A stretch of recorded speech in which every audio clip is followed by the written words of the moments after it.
السلام عليكم ورحمة الله وبركاته. الحمد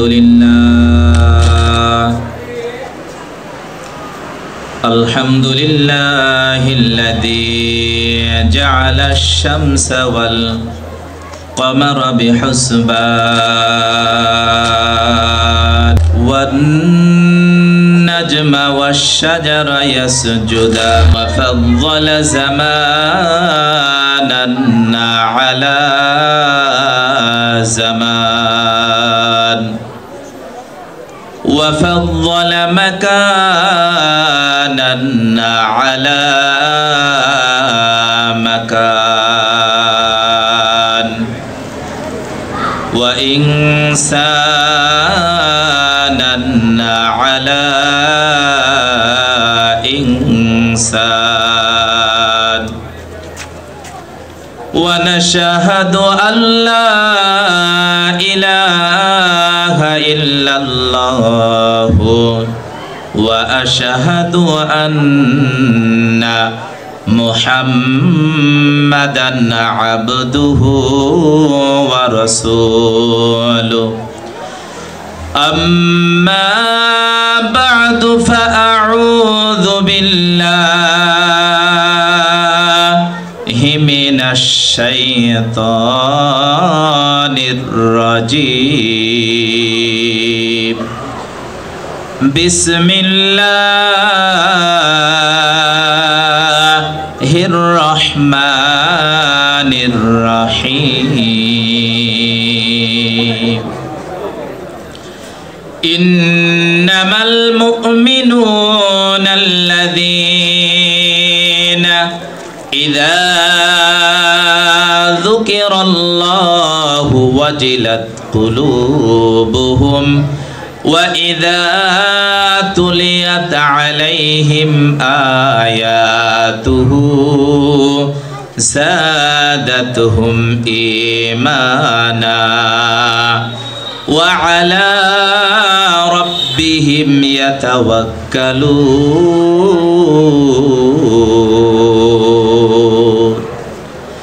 وقال النبي صلى الله عليه وسلم خيركم من تعلم القرآن وعلمه أو كما قال النبي صلى الله عليه وسلم. আলহামদুলিল্লাহ, আল্লাহ পাকের লাখো কোটি শুকর ও সুজুদ যে আল্লাহ রব্বুল আলামিন দয়া করে মেহেরবানি করে আল্লাহ পাকের পবিত্র কালাম পবিত্র কোরআন শরীফের সবক দেওয়া অনুষ্ঠানে আমি গুনাহগার সহ আল্লাহ পাক আপনাদের মতো আল্লাহ পাকের প্রিয় বান্দাদেরকে এখানে আনার, আসার, বসার, কিছু কথা বলা এবং শোনার মতো আল্লাহ পাক তৌফিক দান করেছেন। এই জন্য সকলে দিল থেকে মন থেকে উচ্চ আওয়াজে একবার বলা যাবে আলহামদুলিল্লাহ। চোখটা খুলে বলবেন, চোখ বন্ধ করে না। আমার দিকে তাকায় বলবেন, আরেক দিকে তাকায় না। যদিও আমাকে দেখতে খারাপ লাগুক আর ভালো লাগুক, বুঝাইতে পারছি তো? কি বলেন? চোখে চোখে যদি একটা কথা আছে, মনে মনে যদি মিল না হয় তাহলে ভাব জমবে। আমার সাথে কথা বলছেন, তাকায় আছেন আরেক দিক, দিল আছে আরেক দিক, দেখবেন কথাও ভালো লাগবে না, আমারও কথা বের হবে না, আপনারও মনে হবে উঠে চলে যায়। এজন্য আরেকবার সবাই দিল খুলে বলতে পারবো তো ইনশাআল্লাহ আল্লাহর শানে কৃতজ্ঞতা আদায়। সবাই বলি আলহামদুলিল্লাহ। অতঃপর আমাদের নবীর উপরে সকলে দুরূদ পাঠ করে বলি সাল্লাল্লাহু আলাইহি ওয়াসাল্লাম। তাকাই থাকবেন মেহেরবানি করে বলনেওয়ালার দিকে। যে কথাগুলো বলি দিলের কানে শোনার চেষ্টা করবেন। আল্লাহ পাকের কাছে দোয়া করেন, আয় আল্লাহ বলনেওয়ালার জবান দিয়ে এমন কিছু কথা বের করে দেন যিনি বলছেন যিনারা শুনছেন উনার উভয়ের জন্য আল্লাহ রাব্বুল আলামিন আমল করার মতো, দিল পরিবর্তন হওয়ার মতো যেন আল্লাহ পাক সুযোগ করে দেন, তৌফিক দান করেন। সকলে বলেন আমিন। আপনাদের সামনে পবিত্র কোরআনের সূরা আনফালের 2 নাম্বার আয়াত তেলাওয়াত করেছি। কত নাম্বার আয়াত বলেন? কোন সূরা? সূরা আনফাল। এই আয়াতের মধ্যে আল্লাহ রাব্বুল আলামিন মুমিন বান্দা যে মুমিনের 3টা বৈশিষ্ট্যের কথা, 3টা গুণের কথা আল্লাহ রাব্বুল আলামিন আলোচনা করেছেন। কয়টা বৈশিষ্ট্য মনে রাখতে হবে? কয়টা? কার? কাফেরের?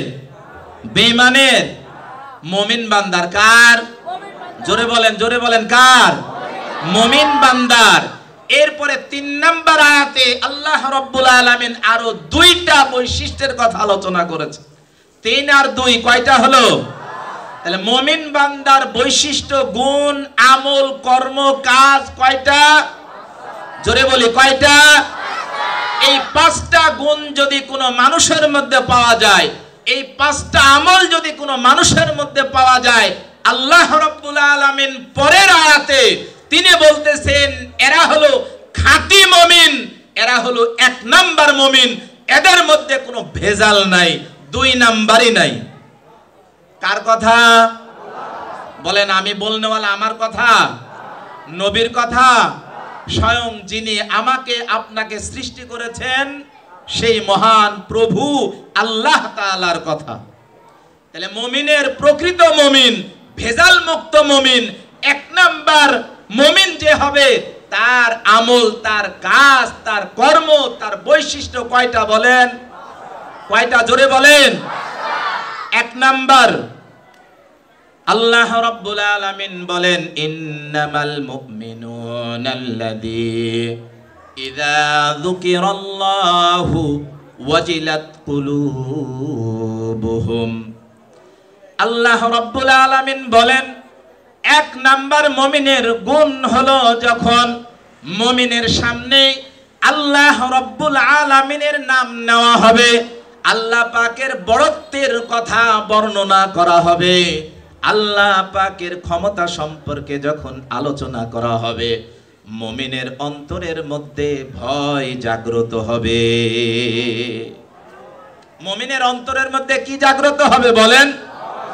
মুমিনের অন্তর ভয়ে প্রকম্পিত হবে, ভয়ে ভীত হয়ে যাবে। এটা হলো মুমিনের 1 নাম্বার সিফত, 1 নাম্বার গুণ। আল্লাহ পাকের যদি বড়ত্বের আলোচনা হয়, আল্লাহ পাকের নাম যদি নেওয়া হয়, আমার অন্তরের মধ্যে যদি ভয় জাগ্রত না হয়, বুঝতে হবে আমি খাঁটি মুমিনের ভিতরে অন্তর্ভুক্ত হতে বলেন বলেন হতে পারি নাই। অনেকে এদিক ওদিকে তাকাইতেছে, ভাই না তাকাই একটু ওদিকে তাকা, মেহেরবানি করে এদিকে তাকাবেন, যতই কাজ হোক, যেই ঢুকুক সেদিকে তাকায়েন। তাহলে 1 নাম্বার আল্লাহ পাকের নাম যখন জপবে, আল্লাহ পাকের নাম যখন শুনবে, আল্লাহ পাকের বড়ত্বের কথা যখন আলোচনা করা হবে, মুমিনের অন্তরের ভিতরে ভয় জাগ্রত হবে, ভয়ে ভীত হয়ে যাবে। এই সিফত, এই কাজটা যদি আমার অন্তরে জাগ্রত না হয়, তাহলে বুঝতে হবে আমি এখনো প্রকৃত মুমিন হতে পারি নাই। মুমিন ঠিক, কিন্তু আল্লাহ পাক যে মুমিনের কথা বলতেছেন খাঁটি মুমিন, আমি খাঁটি মুমিনের ভিতরে অন্তর্ভুক্ত হতে পারি নাই। মানেশ্বর বাজারে তেল আছে না? কি বলেন? ডাউল আছে না? 1 নাম্বার আমরা চাই খাঁটি ডাউল, খাঁটি তেল, সরিষার তেল, সোয়াবিনের তেল, কত রকমের ভেজাল চাই না, 1 নাম্বারটা দেন, বলি না? তাহলে 1 নাম্বার 2 নাম্বার আছে না নাই? ঠিক এমন মুমিন মুসলমানের মধ্যেও 1 নাম্বার 2 নাম্বার মুমিন আছে না নাই? আল্লাহ রাব্বুল আলামিন এই কথা বলেন। দেখেন জীব যেগুলো আছে এগুলোর ক্ষমতা যদি আমি আর আপনি অবগত হই, এগুলোর ক্ষমতা সম্পর্কে যদি আমার জানা থাকে, এগুলোর প্রতি আমার অন্তরের ভিতরে ভয় জাগ্রত হয়। উদাহরণ, সাপ। সাপের কথা যদি আপনি শুনেন, সবচাইতে বেশি ভয় লাগে যে সাপ বেশি বিষাক্ত, বলেন দাঁড়ার সাপকে যতটা ভয় করেন তার চাইতে বেশি ভয় যদি গোমা সাপের কথা আপনি শোনেন আরো বেশি ভয় লাগে। কি বলেন, লাগে না? কেন বলেন? দাঁড়ার সাপের কথা শুনলে যতটা ভয় লাগে না আপনার, গোমা সাপের কথা শুনলে এতটা ভয় আপনার কেন লাগে বলেন? ক্ষমতা আপনার জানা, এই জন্য তার প্রতি আপনি দুর্বল। পুলিশের কথা যদি আপনি শুনেন, কি বলেন, সে হাসতে নাস্তে করবে, মোটরসাইকেল নিয়ে যাইতেছেন, সে ধরে, যা বলেন, যেভাবে বের হয়ে আসতে চান তার সাথে আপনি বাধাইতে চান না, কারণ কোন কেস দিবে, কিভাবে পেরেশানির মধ্যে ফেলবে। বলেন, এদের প্রতি আমাদের একটা দুর্বলতা আছে না? গ্রামের ভিতরে, এলাকার ভিতরে মাস্তান যারা, তাদের প্রতি আমার আপনার একটা দুর্বলতা আছে না নাই? দোকানে গেলে দাও, আজকে 16 ডিসেম্বর দাও, বা আজকে পার্টির আয়োজন দাও, যদি আপনি না দেন আগেই মাথার ভিতর আসে, যন্ত্রণা হবে, জ্বালা হবে, যা চাই ফুসলায় ফুসলায় কম হোক দিয়ে দিই। কি বলেন, আছে না নাই? তাহলে প্রত্যেকটা বস্তুর বিষয়ে যার ক্ষমতা সম্পর্কে আমি আপনি অবগত, ওই জিনিসের প্রতি আমার দুর্বলতা আছে না নাই? অন্তরের ভিতরে ভয় আছে না নাই? এই সমস্ত জিনিস মাখলুক, এদেরকে সৃষ্টি করেছেন কে? জোরে বলেন, কে? এদের চাইতে ক্ষমতা আমার আল্লাহ তাআলার কম না বেশি? বলেন, কম না বেশি? আল্লাহ রাব্বুল আলামিনের ক্ষমতা, আল্লাহ রাব্বুল আলামিন আয়াতের মধ্যে বলেন, ইন্নাল্লাহা আলা কুল্লি শাইইন কাদির। আমি আল্লাহ রাব্বুল আলামিন প্রত্যেকটা বস্তুর উপরে ক্ষমতা রাখি। এমন কোন মাখলুক নাই, এমন কোন বস্তু নাই যার উপরে আমার আল্লাহ তাআলার ক্ষমতা নাই। এই কথা যদি আমার দিলে, একটা সাপ পৃথিবীর সমস্ত কিছুর উপরে ক্ষমতা রাখে? কি বলেন? একটা মাস্তান রাখে? বলেন। পুলিশ বাহিনী রাখে? বলেন। কিন্তু আমার আল্লাহ তাআলা সমস্ত কিছুর উপরে কিবান? বলেন, ক্ষমতাবান, শক্তিশালী। আল্লাহ রাব্বুল আলামিন আরেক আয়াতের মধ্যে বলেন, ওয়া ইন্না আলাইকুম লাহাফিযিন কিরামান কাতিবিনা ইয়ালামুনা মা তাফআলুন। আমার আপনার এই যে কাঁধ আছে, এই কাঁধে আল্লাহ রাব্বুল আলামিন দুইজন প্রহরী রেখে দিয়েছেন। ডান কাঁধে একজন আছে, উনি নেক আমল লিপিবদ্ধ করেন। বাম কাঁধে একজন আছে, তিনি গুনার আমল লিপিবদ্ধ করেন। এরকম পৃথিবীতে আর কেউ আছে বলেন? আপনি অন্ধকারে গুনাহ করেন, অপরাধ করেন, লুকায়িত ভাবে করেন, পানির মধ্যে ডুব দিয়ে করেন, ঘরের দরওয়াজা বন্ধ করে করেন, আর রাত্রি গভীরে কেউ দেখলো না, মোবাইলে আপনি খারাপ কিছু দেখতেছেন, আর এদিক ওদিক তাকান, কেউ দেখলো কিনা, একটা আওয়াজ আসলে ভয় করেন, কেউ যদি দেখে তাহলে খারাপ বলবে, কিন্তু এই সবগুলো দেখতেছেন কে? জোরে বলেন, কে? এটা যদি আপনার দিলে থাকে, একজন ছোট বাচ্চাকে আপনি লজ্জা পান, খারাপ কিছু দেখতেছি, বাচ্চা দেখলে আমার প্রতি খারাপ ধারণা করবে, যে রব আপনাকে খাওয়াইতেছে, যে আল্লাহ আপনাকে পড়াইতেছে, ওই আল্লাহর প্রতি যদি আপনার ভয় আসে, মোবাইলে খারাপ জিনিস আসার সাথে সাথে আপনি সেখান থেকে সরে যাবেন, নাহলে ব্যবহার করবেন না। ঠিক না বেঠিক বলেন? কিন্তু এরকম ভয় আমার আপনার অন্তরে আছে? বলেন, আছে? আরেক আয়াতের মধ্যে আল্লাহ রাব্বুল আলামিন বলেন, ওয়া মা ইয়ালফিযু মিন কাউলিন ইল্লা লাদাইহি রাকীবুন আতীদ। এই আয়াতের মধ্যে আল্লাহ তাআলা বলেন, মানুষ জবান দিয়ে যেই কথাই বলুক না কেন, ভালো বলুক আর খারাপ বলুক, এই সবগুলো লেখার জন্য আল্লাহ পাক অতন্ত্র একজন প্রহরী রেখেছেন, ফেরেশতা রেখে দিয়েছেন। আমরা যেই কথাই বলি এটা লিপিবদ্ধ হয়ে যায়, এটা টেপ রেকর্ডার হয়ে যায়। তাহলে আল্লাহ তাআলার এমন আরো কত ক্ষমতা যে আছে, এই বিষয়গুলো যদি আমি আর আপনি একটু ফলো করি, আরেক আয়াতের মধ্যে আল্লাহ পাক বলেন, ইয়ালামু খাইনাতাল আয়ুনি ওয়া মা তুখফিস সুদূর। বান্দা, তুমি চোখ দিয়ে যেটা দেখো, এটাও আল্লাহ রাব্বুল আলামিনের নিয়ন্ত্রণের মধ্যে আছে। এটারও খেয়ানত সম্পর্কে আমার আপনার রব অবগত। শুধু তাই না, ওয়ামা তুখফিস সুদূর, তুমি অন্তরের মধ্যে যেটা পরিকল্পনা করো এই বিষয়ে তোমার পরিকল্পনার আগেই আমার আপনার স্রষ্টা আল্লাহ জেনে যান। বলেন এই কথাগুলো আমি আর আপনি যদি অনুভব করি, এগুলো যদি আমি আর আপনি আলোচনা করি, মাথার ভিতরে যদি রাখি, বলেন তো আমার দ্বারা গুনাহ একটু হলেও কম হবে কিনা? বলেন বলেন কম হবে কিনা? বলেন। এই জন্য মুমিন বান্দার এক নাম্বার গুণ, আল্লাহ রাব্বুল আলামিন বলেন মুমিনের যখন সামনে আল্লাহ রাব্বুল আলামিনের নাম নেওয়া হবে, মুমিনের সামনে যখন আল্লাহ পাকের বড়ত্বের কথা বলা হবে, মুমিনের অন্তরটা ভয়ে প্রকম্পিত হবে, মুমিনের অন্তরের মধ্যে ভয় জাগ্রত হবে। দুই নাম্বার আল্লাহ রাব্বুল আলামিন বলেন ওয়া ইযা তুলিয়াত আলাইহিম আয়াতুহু যাদাতুহুম ঈমানা।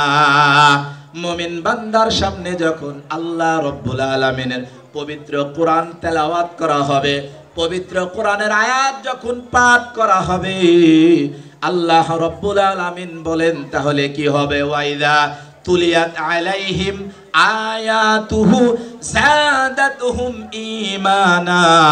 মুমিনের ঈমানের মধ্যে তারাক্কি আসবে, মুমিনের ঈমানের মধ্যে রং আসবে, ঝলক লাগবে, এই ঈমানটা আরো তরুতাজা হবে, ঈমান বৃদ্ধি পেয়ে যাবে। শুধু মুমিনই নয়, মুমিন ছাড়াও আল্লাহ রাব্বুল আলামিনের কালাম এত মজবুত, এত দামি, এত এটার অ্যাকশন।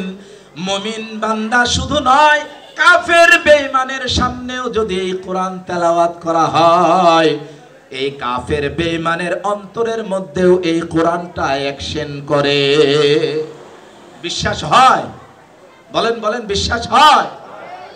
এরকম ঘটনা পয়গম্বর সাল্লাল্লাহু আলাইহি ওয়াসাল্লাম সেই সময় যখন পয়গম্বর কোরআন শরীফ তেলাওয়াত করতেন, কাফের বেঈমানেরা পর্যন্ত আমার নবী আলাইহিমুস সালাতু ওয়াস সালামের পবিত্র কোরআন শরীফ শোনার জন্য তারা চলে আসতো।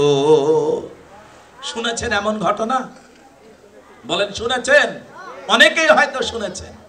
অন্যান্য হযরত দাউদ আলাইহিস সালাতু ওয়াস সালাম, সুলাইমান আলাইহিস সালাতু ওয়াস সালাম যখন উনাদের উপরে যে কিতাব অবতীর্ণ হয়েছে, এই কিতাব যখন পড়তেন, বলা হয় সমুদ্রের মাছ উনাদের এই কিতাব পড়া এসে শুনতো, আকাশের পাখিরা এসে উনাদের পাশে এসে দাঁড়াইতো গাছে, তখন নবীরা যখন এই কিতাব পাঠ করতেন তো তারা শুনতো। আর আমার আপনার নবী যখন পবিত্র কোরআন শরীফ তেলাওয়াত করেন, কাফের বেঈমান আবু জাহেল, উতবা, শাইবা, মুগীরা এরাও আসে, এসে লুকায় লুকায় নবীজি কোরআন তেলাওয়াত করেন, আর এ সকল কাফেরেরা উতে থেকে পয়গম্বরের কোরআন শরীফ শুনে। লম্বা ঘটনা। তার ভিতরে এমন আবু জাহেল, সে তো সবচাইতে বড় লিডার, জানেন তো? কি বলেন? এই নামটা জানা নাই? উতবা, শাইবা, মুগীরা কি বলেন? জানা নাই? নবী মুহাম্মদুর রাসূলুল্লাহ উনার যখন হজের সময় হয়ে গেল, আবু জাহেল সে মক্কার ভিতরে যুবকদেরকে এভাবে শিখাই দিল যে হজের সময় বিভিন্ন দেশ থেকে নতুন নতুন মানুষের আসবে, এরা যদি মুহাম্মাদের কাছে যায়, মুহাম্মাদের কথা শুনে, তাহলে তো এরা মুহাম্মাদের ভক্ত হয়ে যাবে।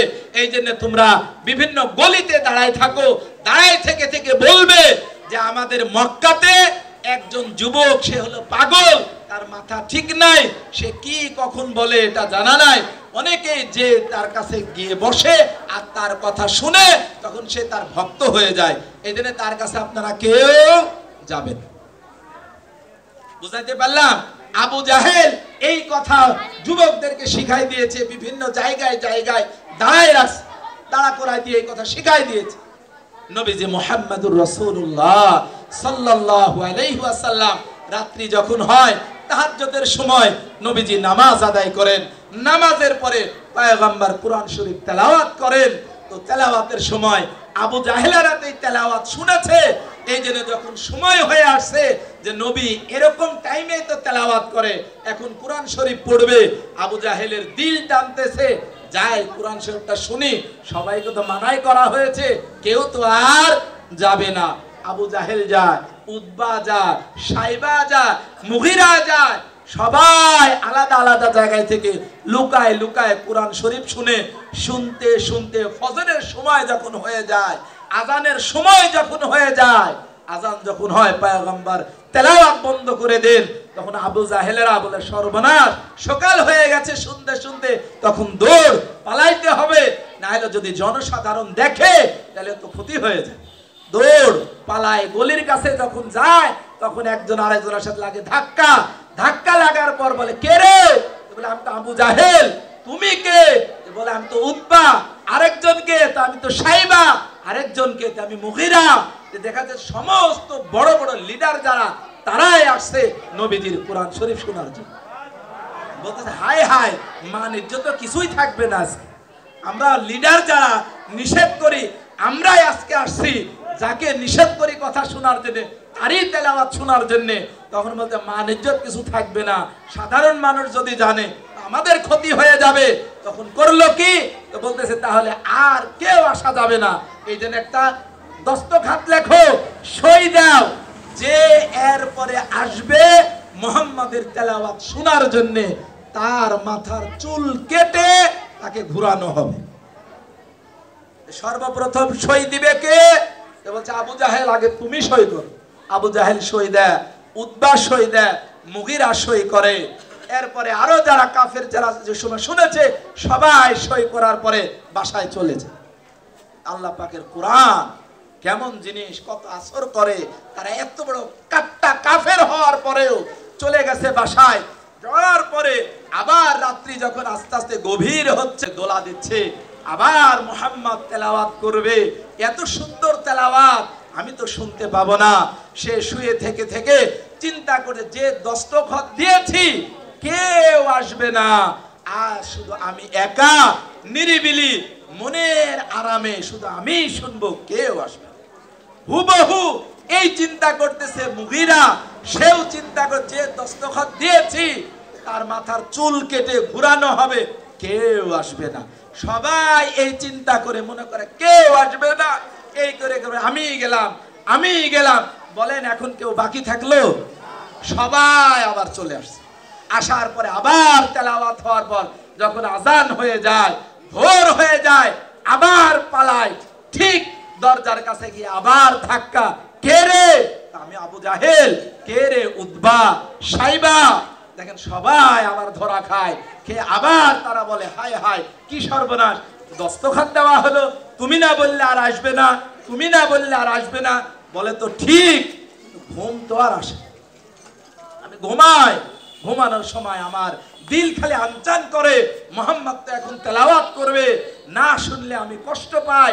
এজন্য আমার খুব খারাপ লাগে, আমার দিল আমাকে শুয়ে থাকতে দেয় নাই। সবাই একথাই বলে, আমারও তো তাই। এই বলে আমি আবার আসছি, এখন তো আবার যাই, আমরা আর কেউ আসবো না।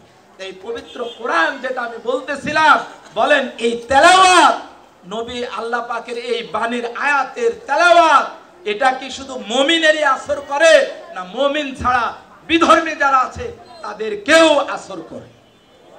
প্রমাণ স্বরূপ আপনাদেরকে বোঝালাম, বুঝতে পারলেন আমার কথা? একবার আমেরিকাতে কনফারেন্স হয়েছিল, এই পবিত্র কোরআন শরীফ, অর্থাৎ সারা বিশ্বে যত ধর্মের কিতাব আছে সমস্ত ধর্মের কিতাব আনা হয় এবং সকল ধর্মের একজন করে লোক ডাকা হয়। ডাকার পরে 10 মিনিট করে সময় দেওয়া হয়। কয় মিনিট? 10 মিনিট। খ্রিস্টানকে বলা হলো তোমার কিতাব থেকে 10 মিনিট পড়ো, হিন্দুকে বলা হলো তোমার কিতাব থেকে 10 মিনিট পড়ো, এরপরে বৌদ্ধকে বলা হলো তোমার কিতাব থেকে 10 মিনিট পড়ো। এইভাবে সবাইকে পড়তে দেওয়া হয়। শেষে সময় আসে বা মাঝখানে যখনই হোক সময় আসে, মুসলমানের পক্ষে কোরআন শরীফ পড়ার জন্য 10 মিনিট। কয় মিনিট? আমাদের এই মুসলমানের পক্ষে গিয়েছিলেন কারি আব্দুল বাসেত সাহেব। কে বলেন? কারি আব্দুল বাসেত সাহেব। উনি তখন 10 মিনিট সময় এটা নিয়ে উনি তেলাওয়াত শুরু করলেন। বলা হয় সেই সময় কি মুসলমান ছিল বলেন? কিছু মুসলমান ছিল, কিন্তু বিধর্মী তো বেশি ছিল, ছিল না? এবং সেখানে নিয়ন্ত্রণ করছে বিধর্মীরাই বেশি। বলছে উনি তেলাওয়াত শুরু করলেন, 10 minute, 15 minute, 20 minute, 25 minute, 30 minute পর্যন্ত উনি তেলাওয়াত করতেছেন, কিন্তু একটা বেল যে দিবে 10 মিনিট পরে বিধর্মীদের মনেই নাই। কারো মুখ দিয়ে সুবহানাল্লাহ নাই, খালি হাকেরই শোনা। আমি বুঝাইতে পারলাম? এটা আমার বানানো কথা না, আপনারা নেট সার্চ দিলেই পেয়ে যাবেন। তাহলে পবিত্র কোরআন আল্লাহ পাক যে বলতেছেন, যখন এই তেলাওয়াত করা হয় মুমিনের কি হয় বলেন? তাদের ঈমানের মধ্যে ঝলক আসে, ঈমানের মধ্যে জোশ আসে, ঈমানটা আরো মজবুত হয়, ঈমান আরো পুক্ত হয়, তখন জানটা দিয়ে দিতেও দ্বিধাবোধ করে না। বুঝাইতে পারলাম আপনাদেরকে? আমরা জান দিতে পারবো, কিন্তু এখন যদি বলে কিছু টাকা দেন, এই লাইনটা বাদ রাখে, কি বাস্তব না বলেন? এখন যদি বলে কে কি পারেন দেন তো দেখি, তাহলে দেখতে পাবেন ইমানের জোশ কদ্দূর আমাদের। যাক, ভয় নাই, আদায় হবে না ইনশাল্লাহ, অভয় দিলাম। এরপরে যদি কেউ কিছু নিয়ে এসে থাকেন, অনেক সময় থাকে কিছু মানুষ নিয়ে আসে, চাইলো না তে দিলাম না, নিয়ে আবার চলে যায়। তো এরকম আবার কেউ করেন না, চাইলো না বিধায় আপনি আসলেন কিছু নিয়ে দিয়ে যায়। কি আমার কথা বোঝেন না? চাবে না তো কেউ, কিন্তু আমি বললাম দেওয়ার নিয়তে হয়তো কেউ আনলেন পকেটে গেড়ে, তো চাইলো না, আর কি করবো, তাহলে নিয়ে যায়, এমন আবার কেউ করেন না। আল্লাহর ওয়াস্তে আনলে দিয়ে যায়। ঠিক আছে ইনশাআল্লাহ, কি বলেন? তাহলে আমি যেটা বলতেছিলাম, মুমিনের গুণ কয়টা বলেন? জোরে বলেন, কয়টা? 1 নাম্বার, মুমিনের সামনে যখন আল্লাহ পাকের নাম নেওয়া হয়, তখন মুমিনের অন্তরের মধ্যে কি তৈরি হয়? ভয় তৈরি হয়। মুমিনের সামনে যখন আল্লাহ পাকের কোরআনের তেলাওয়াত হয়, মুমিনের ঈমানটা আরো মজবুত হয়, সতেজ হয়, ঈমানের মধ্যে জোশ আসে, তখন সে আরো আমল করার জন্য উদ্গ্রীব হয়ে ওঠে। সে তখন তার মনের ভিতর অনেক আগ্রহ জাগে। বুঝাইতে পারলাম? 3 নাম্বার, ওয়া আলা রাব্বিহিম ইয়াতাওয়াক্কালুন। মুমিন বান্দা একমাত্র ভরসা করে কেবলমাত্র শুধুমাত্র আল্লাহর উপরে। কার উপরে বলেন? জোরে বলেন, কার উপরে ভরসা করে? আমরা কার উপর ভরসা করি? আমারে হ্যাঁ, মৌখিক এটা যেটা বলছেন, এটা আলহামদুলিল্লাহ, এতে কোনো সন্দেহ নাই। এটা হলো আমাদের মৌখিক, যে আমরা সবাই আল্লাহর উপরে ভরসা করি। কিন্তু যদি বলি ভাই চলেন তো 3 চিল্লাতে যায়, 1 চিল্লাতে যায়, 3 দিনে যায়, হুজুর আমার এত বড় ব্যবসা কে দেখবে? কেউ তো আমার নাই। কি বলেন? বলি না? বলি না? হুজুর এখন যে কাজের ভিড় আর ব্যবসার একটা সিজন, এই টাইমে তো যাওয়া সম্ভব না। কি বলেন? বলি না? বলি না? কিন্তু আবার বলতেছি আল্লাহর উপরে কি করি? ভরসা করি। এই আয়াতের ব্যাখ্যায় আল্লাহ রাব্বুল আলামিন অন্য আরেকটা আয়াতের মধ্যে বলেন, কোন মুমিন বান্দা যদি একমাত্র আল্লাহ তাআলার উপরে ভরসা করে, নির্ভরশীল হয়, আল্লাহ রাব্বুল আলামিনই তার জন্য যথেষ্ট হয়ে যায়।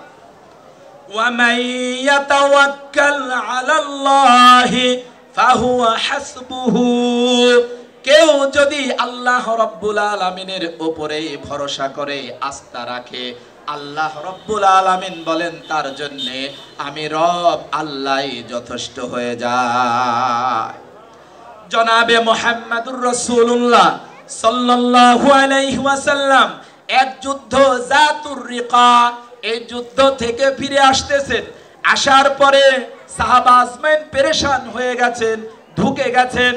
এই জন্য বিশ্রামের জন্য একটা ছায়াদার গাছের নিচে আশ্রয় নিলেন। এমন মুহূর্তে সাহাবা আজমাইন বললেন, পয়গম্বর আপনি এই গাছের ছায়ায় আশ্রয় নেন, আমরা একটু বাহিরের দিকে অন্য গাছের ছায়ায় আশ্রয় নেই। নবীজি সেই গাছের ছায়ায় আশ্রয় নিলেন এবং নবীজির কাছে যে তরবারিটা ছিল, তরবারিটা গাছে ঝুলায় রাখলেন। এমন মুহূর্তে এক কাফের আসলো, বেদুইন আসলো, মুশরিক আসার পরে ওই গাছ থেকে তরবারিটা নিয়ে নিল। নেওয়ার পর কোষ থেকে তরবারি বের করে পয়গম্বরের দিকে ধরে বলতেছে, ওগো মুহাম্মদ এখন আপনাকে কে রক্ষা করবে আমার হাত থেকে? বলে কি বলছে বলেন? নবীজিকে বলতেছে তরবারি হাতে, তার বিশ্বাস এই তরবারি যদি এখন মারি তাহলে মুহাম্মাদের কাল্লা দ্বিখণ্ডিত হয়ে যাবে, গর্দান থেকে তার মাথাটা আলাদা হয়ে যাবে। এটা তার বিশ্বাস যে আমার হাতে এখন তরবারি, কেউ তো তাকে বাঁচাইতে পারবে না। এখন এই বিশ্বাস নিয়ে সে বলতেছে মুহাম্মদ কে তোমাকে বাঁচাবে? নবীজি মুহাম্মাদুর রাসূলুল্লাহ কি বললেন? আমাকে বাঁচাবে আমার, জোরে বলেন কে? আল্লাহ। নবীজি যখন এই কথা বললেন, এই বলার কিছুক্ষণ পরেই ওই বেদুইন কাফের থরথর করে কাঁপলো, তার হাত কাঁপতে শুরু করলো এবং তরবারি তার হাত থেকে পড়ে গেল। সুবহানাল্লাহ বলেন। কিন্তু বলেন এটা কেমন বিষয়? আমার আর আপনার সামনে কেউ যদি পিস্তল ধরে, আমি কে আপনি বলবো আল্লাহ আমাকে বাঁচাবি বলবেন? চিন্তা করবেন কোন দিক দৌড় দেব, না ওকে ধরে পাড়িয়ে ফেলবো, কি করি বলেন? এরকম করবো না আমরা? কিন্তু আমার নবী নির্দ্বিধায় বলে দিলেন আমাকে এখান থেকে রক্ষা করবে কে? আমার আল্লাহ। সাথে সাথে রেজাল্ট আসছে না আসে নাই? ওই ব্যক্তির হাত থেকে তরবারি পড়ে গেল। পয়গম্বর এবার হাতে নিলেন, নেওয়ার পর বলতেছেন বেদুইন বলো এবার আমার হাত থেকে তোমাকে কে বাঁচাবে? বলেন, সে তো এই কথা বলে নাই, বলতেছে আপনিই হলেন উত্তম, আপনি আমাকে এখান থেকে বাঁচাইতে পারেন। নবীজি বললেন তুমি আল্লাহর ইবাদত করো এবং আমি নবীজিকে আল্লাহ পাকের রাসূল হিসাবে মেনে নাও।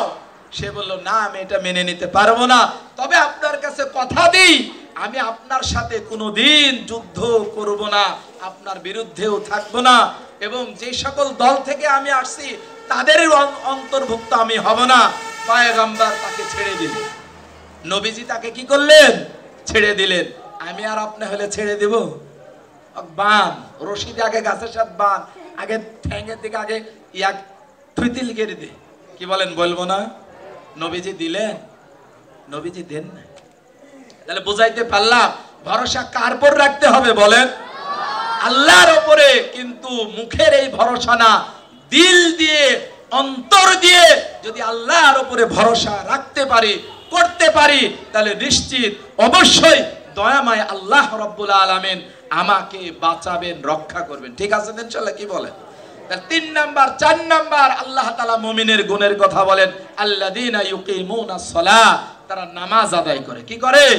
নামাজ আদায় করে। 5 ওয়াক্ত নামাজ জামাতের সাথে পাবন্দের সহিত তারা আদায় করে। 5 নাম্বার ওয়া মিম্মা রাযাকনাহুম ইউনফিকুন, আমি আল্লাহ তাআলা তাদেরকে যে রিজিক দিই, তাদেরকে আমি যে রিজিক দিয়েছি, ধন সম্পদ দান করেছি, এখান থেকে আল্লাহ পাকের যখন ডাক আসবে, দিনের ডাক আসবে, মসজিদের কাজের প্রয়োজন, মাদ্রাসার কাজের প্রয়োজন, একজন অসহায় ব্যক্তির প্রয়োজন, এই ধরনের দিনের যখন তাকাজা আসবে, ডাক আসবে, তা আমি তাদেরকে যে সম্পদ দিয়েছি এখান থেকে তারা সামর্থ্য মোতাবেক আল্লাহর রাস্তায় খরচ করবে। বুঝাইতে পারলাম? কয়টা গুণ তাহলে বলেন? 5টা। কয়টা গুণ? 1 নাম্বার আল্লাহ পাকের নাম যখন নেওয়া হয় তখন মুমিনের অন্তরের মধ্যে কি জাগে? ভয় জাগে। 2 নাম্বার আল্লাহ পাকের পবিত্র কোরআনের যখন তেলাওয়াত হয় মুমিনের ঈমানের মধ্যে জোশ আসে, সতেজ হয়, বৃদ্ধি হয়। 3 নাম্বার মুমিন বান্দা একমাত্র আল্লাহর উপরে ভরসা করে। 4 নাম্বার মুমিন 5 ওয়াক্ত নামাজ আদায় করে। 5 নাম্বার হলো আল্লাহ পাক যে সম্পদ দিয়েছেন এখান থেকে দিনের ডাক আসলে সামর্থ্য মোতাবেক খরচ করে। এই 5টা গুণ, 5টা বৈশিষ্ট্য যদি আমার আপনার মধ্যে থাকে, আমি আর আপনি হলেন খাঁটি মুমিন। বুঝাইতে পারলাম?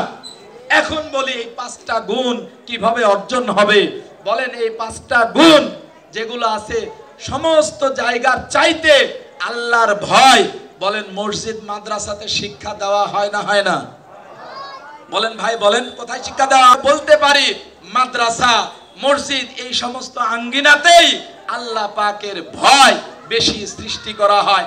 আল্লাহ পাকের ভয় যেন তৈরি হয়, বান্দাদের অন্তরের ভিতরে যে জাগে, এগুলো মাদ্রাসার ভিতরে হয় কিনা বলেন? 2 নাম্বার আল্লাহ পাকের পবিত্র কোরআনের তেলাওয়াত কোথায় বেশি হয় বলেন? বলেন মাদ্রাসায় হয়। কোথায় হয়? এই যে আজকে দেখেন এতগুলো ছাত্রকে পবিত্র কোরআন শরীফ দেওয়া হবে, কি বলেন এরা পড়বে না? আবার এই যে 2 তলার উপরে সব সময় হেফজখানার ছাত্ররা পড়তেই থাকে, তাহলে কোরআনের তেলাওয়াত তো বেশি হয় কোথায়? বলেন কোথায় হয়? তাহলে 1 নাম্বারটা পাইলাম, ওইটাও মাদ্রাসায় বেশি হয়। এরপর 2 নাম্বার তেলাওয়াত, এটা তো নিশ্চিন্তে বলা যায় মাদ্রাসাতেই বেশি হয়। 3 নাম্বার ওয়া মাইয়াতাওয়াক্কাল আলা রাব্বিহি ইয়াতাওয়াক্কালুন, অর্থাৎ আল্লাহর উপরে ভরসা, আল্লাহর উপরে আস্থা রাখা, এটাও মাদ্রাসাতে শেখানো হয় না? বলেন বলেন বলেন, শেখানো হয় কিনা? ওয়া আল্লাযীনা ইউকিমুনাস সালাত, 5 ওয়াক্ত নামাজ পড়া কোথায় হয় বলেন? মাদ্রাসাতে হয় না? তাহলে বলেন 4টা কাজই আমরা দেখলাম মাদ্রাসার মধ্যেই বেশি পাওয়া যায়। স্কুল কলেজে পাওয়া যায় না তা কিন্তু আমি বলি নাই, উল্টা বুঝেন না, পাওয়া যায়, কিন্তু বেশি কোথায় পাওয়া যায় ভাই? এটা তো এমনি অন্তর দিল বলে, কি বলেন? বলে না। 5 নাম্বার হলো আল্লাহর রাস্তায় খরচ করা, এগুলো মাদ্রাসাতে শেখানো হয়। মাদ্রাসা থেকে এগুলো বলা হয় আল্লাহর দ্বীনের যখন তাকাজা আসবে তখন এগুলো করতে হবে। তাহলে আমরা বুঝতে পারলাম এই যে 5টা মুমিনের গুণ, এগুলো বেশিরভাগই কোথায় পাওয়া যায় বলেন? মাদ্রাসায় পাওয়া যায়।